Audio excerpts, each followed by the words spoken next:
ഉണ്ടായിരുന്നു ഇന്നത്തെ overall session? എങ്ങനെ ഉണ്ടായിരുന്നു? നല്ലതായിരുന്നു. ഇതേപോലെ നീറ്റ് കഴിഞ്ഞിട്ട് ഭയങ്കര കൺഫ്യൂഷനിലായിരുന്നു. ലൈക്ക് എന്താ ചെയ്യേണ്ടത്. ഞാനിപ്പോൾ മെയിനായിട്ട് വന്നത് 1-to-1 സെഷന് വേണ്ടിയിട്ടാണ്. ലൈക്ക് ഒരു ഗൈഡൻസ് ഇപ്പം കോച്ചിങ് ഇൻസ്റ്റിറ്റ്യൂട്ടിൽ വിളിച്ച് ചോദിക്കുമ്പോൾ വരെ ഒരു റിപ്പീറ്റ് അങ്ങനെ പറയാം.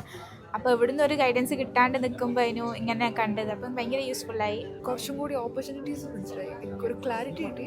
MBBS അല്ലാതെ വേറെ ഫർദർ കുറേ ഇതുണ്ടെന്ന് മനസ്സിലായി. എക്സ്പീരിയൻസ് തന്നെയായിരുന്നു. കൂടുതൽ നമുക്ക് MBBS മാത്രമല്ല എന്നുള്ളൊരു കാര്യം മനസ്സിലാക്കാൻ പറ്റി. പിന്നെ വേറെ കുറേ കോഴ്സുകളെ കുറിച്ച്, ജീനോമിക്കിനെ കുറിച്ചും പല കാര്യങ്ങളെക്കുറിച്ച് അറിയാൻ പറ്റി. പിന്നെ ആരൊക്കെ റിപ്പീറ്റ് ചെയ്യേണ്ടെന്ന ഒരു കൺഫ്യൂഷന്, അതെല്ലാം ഇൻഫോർമേറ്റീവ് ആയിരുന്നു, യൂസ്ഫുൾ ആയിരുന്നു. അതുകൊണ്ടാണ് ഇവിടെ വന്ന് എന്തെങ്കിലും ഒന്ന് ചെറിയ ഇൻഫർമേഷൻ കിട്ടാൻ വേണ്ടിയിട്ടാണ് ഇവിടെ വന്നത്. നല്ല യൂസ്ഫുൾ ആയിരുന്നു, നല്ല മനസ്സിലായി. പുതിയ മെഡിസിനെ പറ്റി, ജീനോമിക്സിനൊക്കെ പറ്റി പറഞ്ഞപ്പോൾ പുതിയ കുറേ നോളേജ് കിട്ടി. ജീനോമിക്സിനെ കുറിച്ചിട്ട് അറിയാത്തൊരു കാര്യമായിരുന്നു അത്. അതിനെക്കുറിച്ച് നല്ലൊരു ഇൻഫർമേഷൻ കിട്ടി. എന്തായാലും പൊതുവെ നല്ലൊരു സെഷനായിരുന്നു, ഭയങ്കര ഇഷ്ടപ്പെട്ടു.